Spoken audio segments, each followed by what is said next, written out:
Tonight on NAIT NewsWatch. A new study reveals a shocking issue for youth in the transgender community.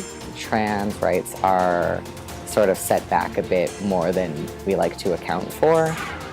Some Edmonton University students are finding residency at an unlikely place. I'd like to see the students get out and at least identify themselves. And the results from the election bring a more diverse council that the mayor says is much needed. Beginning to better reflect the diversity we see. NewsWatch starts now. Good evening. An alarming new study on Canada's transgender community has found that trans youth live in fear of being victims of violence and discrimination. This national online survey is one of the first complete studies of its kind, and it provides clarity and insight on the trans youth in Canada. And in our province, our Kennedy Schmidt joins us live from the South Lobby with more on that story.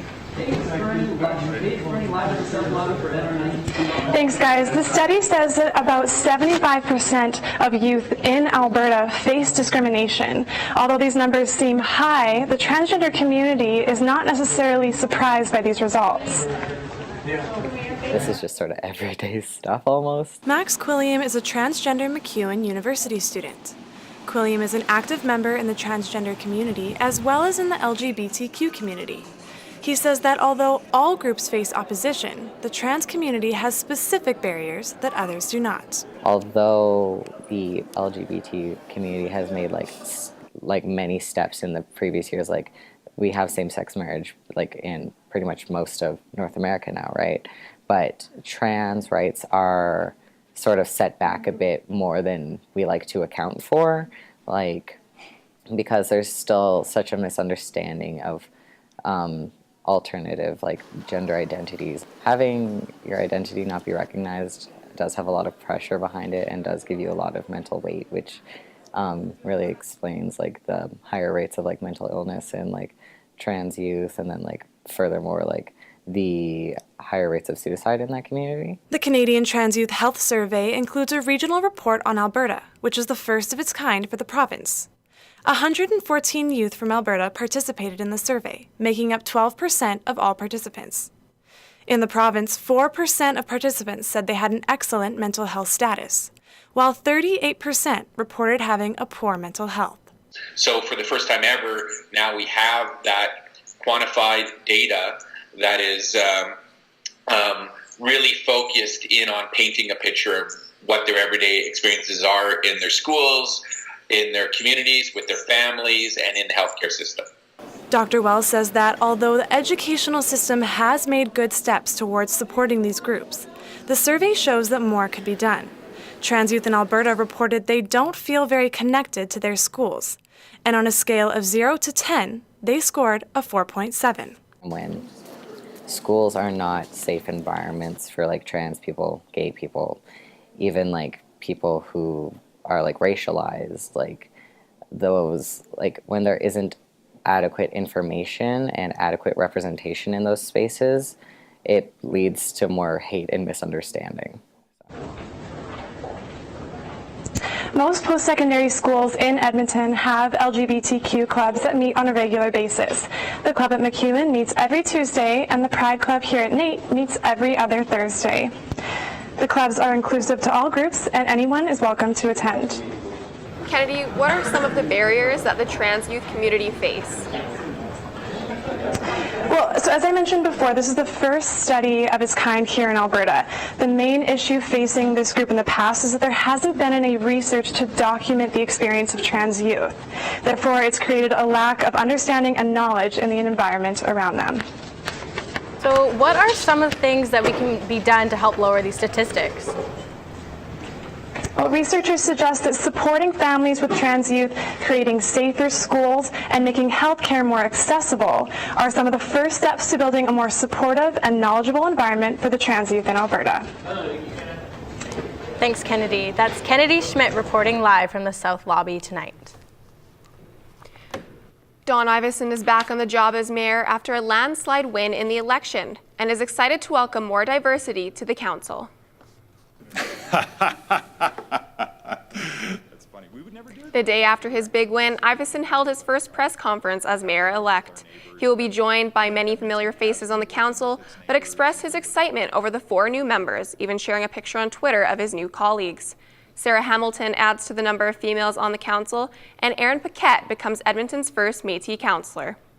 The significance of the face of our council beginning to better reflect the diversity we see, not just in Ward 4, but across the city, is a good thing. Although Iveson says he is happy to welcome a more diverse council, he says they are still a long way from their goal of women making up 30% of members on the council.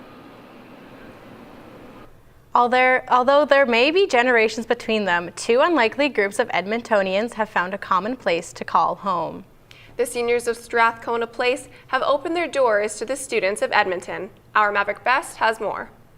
The seniors' home of Strathcona Place has had a change of residence recently. The home is allowing responsible university students to live under their roof for a reasonable price. We had around 25 suites that we were having really bad vacancy issues with. We couldn't figure out why at first, and as soon as we walked through and heard a few of the other complaints, it sort of clicked with us. These suites don't work for seniors' lifestyles. They're only about 325 square feet. For somebody like me or students or anything, that works totally fine. If you're an 80-year-old with mobility issues, using a walker, having those difficulties already, a bathroom door that's only this big isn't going to work for you. Not only are students allowed an affordable living space, they're also given access to the best source of knowledge on the planet, the elderly. In every encounter, as I say, you get something out of it.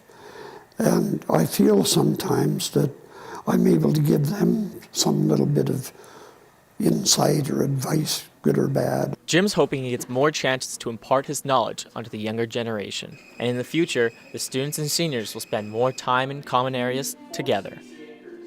I'd like to see the students get out and at least identify themselves and say, well, I'm in this particular program, in that particular program, open up, and then perhaps you might just link up with one of the seniors that's got a lot of experience in the background. The suites can be rented out for $700 per month, including utilities and basic cable, but the relationships formed here can be priceless. No. Thanks, Maverick. That was our Maverick Best reporting from Strathcona Place. You're watching NAIT NewsWatch, the next generation of news. The Edmonton Remand Centre is testing a new device to help reduce narcotics and contraband from entering the correctional facility. A 1-year pilot project for an inmate body scanner is now in place to make the facility safer. The centre has been interested in having this device for some time, and with the increase of dangerous fentanyl use, the government funded the $580,000 machine to enhance security measures. We look forward to seeing the success of this scanner in reducing contraband in the facility, and with that, reducing the dangers to correctional officers, healthcare workers, inmates, and others in this facility. Security officers believe the scanner could cut the amount of contraband entering the centre by 95%. Every inmate coming into the Remand Centre will be scanned. After years of waiting for a medical cannabis grow-op license, Granex Farms is happy to say it's Edmonton's first. Granex started their proposal for a marijuana license back in 2013. Over that time, they built a $4 million facility to confirm they were ready for Health Canada's approval. Their growing system includes a unique way of producing marijuana. We have our own growing strategy, which is aeroponics. So it's hydroponics, but it's a special brand of hydroponics. So we start from seeds or clones, and then we use our grow cubes to grow up the plants. Right now, Granex has the license to produce cannabis, but cannot sell it until next year. Transport Canada is proposing new drone regulations, which some people say will make it challenging to fly a drone legally. The new proposed regulations focus on protecting people's safety and privacy. The changes include that all drone operators must have a pilot permit, liability insurance, and can only operate the drone at least 30 meters from people and vehicles. One local drone operator who uses them as part of his business is concerned the regulations could put him out of business. many operators in Canada will just be forced to go out of business or have huge expenditures to get what they call a compliant drone and to be upgraded to what Transport Canada says you should have. Transport Canada has not yet released an official date for when the regulations will be passed. A well-known historian was at the U of A, bringing a strong message about the Holocaust and how we can still learn from our past. Mark Roseman. The annual Toby and Saul Holocaust Lecture took place Tuesday night, attracting many Edmontonians. Guest speaker Mark Roseman explained why the Holocaust is still a relevant topic to talk about today. I think now more than ever, the danger signs, understanding behavior, exploring racism, and so on are key. Roseman hopes by having talks like these, people can stay aware of the dangers of extremism in our modern-day democracy. This month, the Worth Institute will be holding many similar lectures in the weeks to come. 18 Albertan volunteers accepted a huge honor for going above and beyond in their communities. The true north, strong and free. Lieutenant Governor Lois Mitchell presented each person with the Sovereign's Medal for Volunteers Tuesday morning.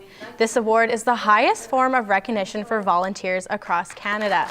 It acknowledges the achievements of volunteers in many different fields, from firefighting, victim services support, coaching, and science.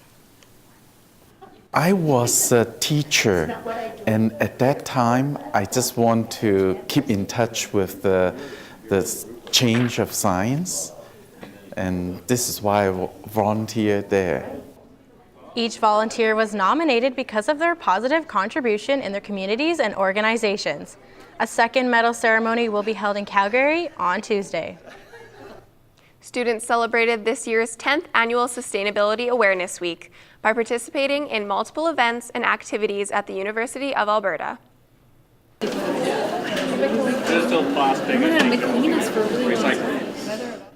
Several different booths were set up at the fair, each a part of the university campus, and were involved in both environmental and economic sustainability.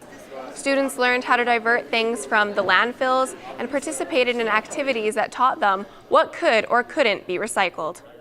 I think it's excellent. It brings awareness to students on different kinds of material that can be recycled, as well as the campus has many programs on book recycling, clothes recycling, even us as a company, different material that can be recycled. Students also had the chance to take part in lectures, workshops, and tours of green buildings. Coming up after the break, there is a lack of diversity in the STEM programs.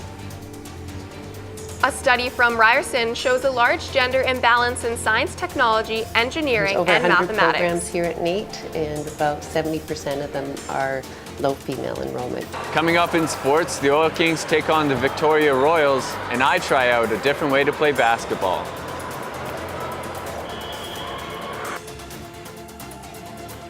With the sun starting to set earlier and the temperatures starting to drop, this time of year can be very unpredictable for the weather. I've got your weekend forecast coming up. When it hasn't been your day, your week, your month, or even your year, NR92 will be there for you. We're here for it all. Follow us on Facebook, Instagram, and Twitter. Join your friends on NR92, the station for the students.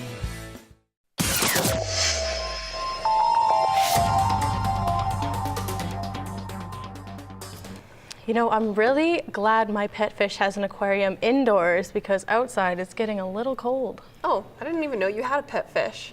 It's a new thing. Oh, all right. Well, Alex, what's weather looking like?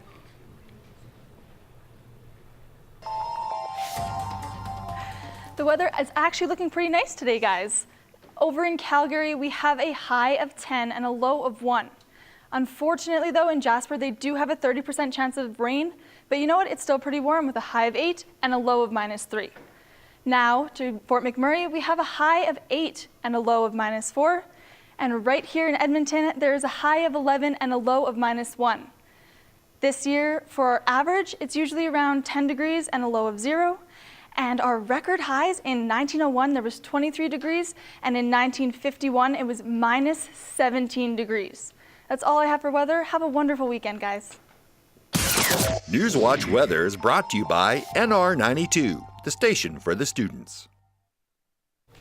A study from Ryerson University talks about a lack of diversity within science, technology, engineering, and mathematics programs. Within these 4 programs, collectively known as STEM programs, researchers say there is a large gender imbalance. Our Truman 2 reports. This study focuses on addressing underrepresentation in these fields. Stephanie Fewer from the NAIT Women in Technology and Trades Group, or WIT, acknowledges that the appeal to STEM should be at an early age. We do try to get out to the junior highs, but even going to the elementaries would probably be a good way to start. If you don't get to them before they've already chosen a path to go on, it's hard to change their mind. WIT says that their goal is to have more than 30% of women enrolled within their trades and technology programs. However, of those people enrolled within their trades programs, only 7% of them are women.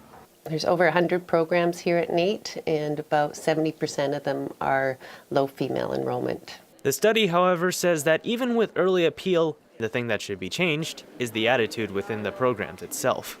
There are still some cultural issues out there. Diversity isn't embraced as well, so part of what we need to do is change that culture and those beliefs and start sending new messages. The study acknowledges that instead of just talking about change, people should be proactive and be willing to take the step to get past their prior prejudices. Once you get to meet somebody and you have a personal relationship with that person, that tends to break down those stereotypes. WIT hopes that by showcasing more women alumni in these fields, it will inspire more young women to enroll. For NAIT NewsWatch, I'm Truman 2. Well, it's about that time of year again when all the summer sports start coming to a close. Yeah, and I guess that's when playoffs are going to get starting. Hey, Keegan, what do you got for us?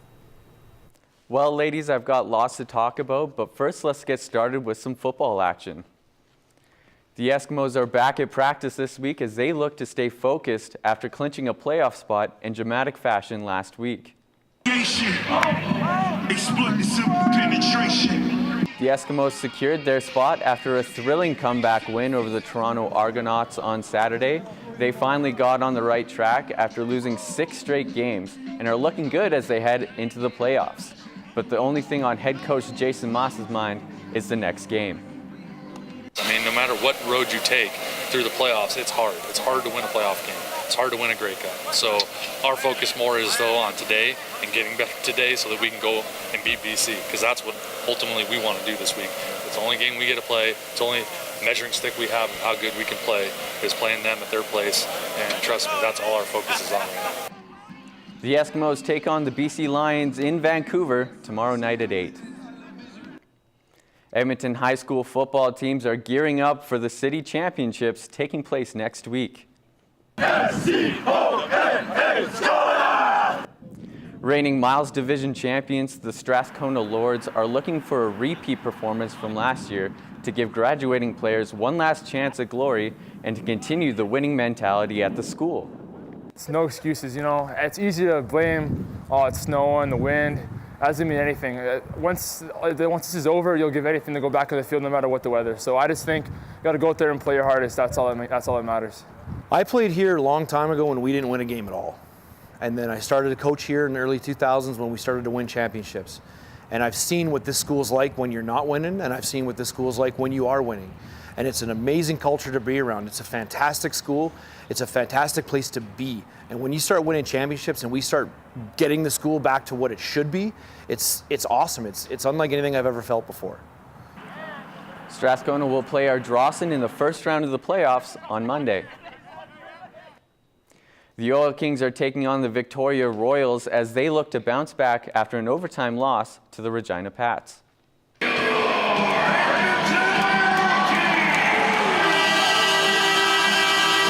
A few Royals fans made the trip for this one, and they would get rewarded early after a bit of tic-tac-toe as Cade Oliver gives Victoria an early lead. Oil Kings not happy about being down a goal as some rough stuff ensues, but their fans are still right there behind them. Into the second period we go as Igor Martinov sends up a Hail Mary and drops it onto the tape of Jared Legend, who scores on the breakaway. Oil Kings pushing to get their first goal. After a few cracks at it, Colton Keller puts it into the back of the net. The Oil Kings would tie the game up in the third and send it to overtime. Both teams trading chances early in the overtime period, but Matthew Phillips steals the puck and goes 5-hole with just 5 seconds left. Oil Kings goalie Travis Child talks about the Oil Kings' recent play against top-tier teams. I thought even out in Saskatchewan here this last week, we've been getting better and better every game. And to compete with teams like that and Swift Current winning there and then competing tonight against Victoria, that's a big confidence booster for our group. The Oil Kings are back in action tonight as they host the Prince George Cougars at 7 p.m. NAIT is hosting the men's ACAC Soccer Provincials. With a record of 7 wins and 1 loss, with just 2 games remaining left in the season, the Ooks are looking to claim top spot to give them an advantage heading into provincials. I'm working all season and hard through the summer as well to get the right chemistry and the right formula heading into provincials. We've put ourselves in a really good position right now, going into this last weekend, and a position to finish first. So reduce our amount of games at provincials down to 2 games if we finish first. The top 2 teams of the tournament will head on to Nanaimo for the CCAA Men's Soccer National Championship. This week I headed down to the Saville Center to try my hand at wheelchair basketball. Hi, I'm here with Kyle. He's going to be showing us a little bit about wheelchair basketball and how to play it. So Kyle, kind of just first off, what's the biggest difference between wheelchair basketball and standing basketball? Obviously the wheelchair, but a lot of like what we do is very technical. It's all about like the angle of your chair, where you're putting your chair, where the other player like is on the court. Certain people just use very little chair contact. Some use a whole lot. There's a lot going on behind the scenes that, you know, when you first look at it, you might not see, but it's a very technical game. First off was getting strapped in because safety first. Then I had to learn how to push. When you push, you want to start with your hands at the very top. Okay? So if it's like a clock, you go from 12 to 3, and back up to 12. That was the easy part. Dribbling was a lot harder than I thought. So you are allowed to put the ball on your lap, and you're allowed 2 pushes before you have to dribble. Finally came shooting, which is very similar to standing basketball. They shoot you like this, same thing. However, all of your power comes from how you load the ball. Some people bring it down, some people go in a circle, or some people just straight up just shoot. I wasn't too great at that either. I think it's safe to say that I've got a lot to learn before I can compete with these guys. That was really cool. You really rolled into that like a pro. Yeah, but you might want just a little bit more practice. Yeah, you know, it was still a lot of fun, so I think I might go back for a couple more lessons. Coming up after the break, we head down to Borden Park. We take a walk under the stars for a good cause. All the funds raised here tonight will directly support CNIB programs and services in Edmonton and surrounding communities. This week in entertainment, I traveled to Startup Edmonton's launch party, and as you can see right behind me, quite a big little extravaganza. I also traveled to Riverdale and grab a milkshake with Archie and Betty. Can't make it to the game this weekend? Every men's and women's Ooks home game is hosted by NR92. NR92 Ooks Hockey play-by-play. Listen in Friday and Saturday nights to hear play-by-play action of your team, your players, in your school, in your city. NewsWatch music provided by Martin Mayer Productions. Clothing provided by Buller Trucking. This week in our community, we decided to take a little walk under the stars. That's right, we headed down to Borden Park for CNIB's Night Steps Pledge Walk. We participated in a 4-lap walk around Borden Park in support of the CNIB programs. For the second year in a row, CNIB held the Night Steps event to raise money for people with vision loss. All the funds raised here tonight will directly support CNIB programs and services in Edmonton and surrounding communities. That can be anything from independent living skills. So how do I go home and make a coffee if I've lost my sight, to things like our child and family programs and services. Stevenson says that this year's walk has had the biggest turnout to date. She hopes that next year it will be even larger. Well, it's time for my favorite part of the show. I'm always interested in seeing what events Edmonton has for us this weekend. Yeah, you know, me too. And I know that he's talking about Riverdale, so I'm really excited. Ryan, what do you have for us?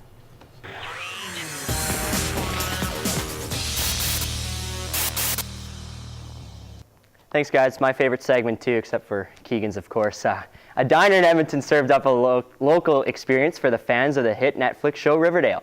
People lined up for hours to get a taste of what it's like to be Archie. Whoa, Riverdale! Wow! This was a scene last Friday at Route 99 Diner in Edmonton as staff of the local eatery transformed the restaurant into Pop's Chocolate Shop for the night. Netflix hosted the pop-up diner to launch Season 2 of the show. The diner served up milkshakes like the ones in the actual Riverdale show, and along with that, the stars of the show, Archie and Betty, made guest appearances. You know what? It brings new people to the restaurant, people that have never heard of us, now heard about us, and people are going to try the great milkshakes at the end of the day, and that's what we're most happy about. The pop-up diners were held in 6 different cities across Canada, including Edmonton, Calgary, Ottawa, Vancouver, Mission, and Toronto. And a festival for book lovers is taking place throughout Edmonton this week. Woolly mammoths are then actually born. What about the mothers? Britt Ray is just one of the many Canadian authors sharing her love for nonfiction at this year's Lit Fest. The 11-day festival features more than 50 writers as the festival aims to bring readers and authors together to share their love for literature. Oh, it's really fun to be able to actually interact with people about your subject matter after you've toiled away on it alone with your computer or running around on planes and trains to go speak with scientists and ethicists and all sorts of experts that have taught you, but you want to share it with people to finally get live audiences is amazing. Yeah. Believe it or not, Lit Fest is Canada's only nonfiction festival. There are events planned up until Sunday. And Startup Edmonton Week is officially over as the group held their annual launch party last night.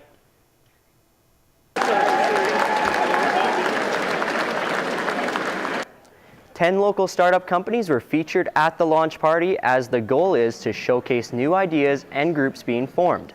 These ideas range from simulations to new computer technology.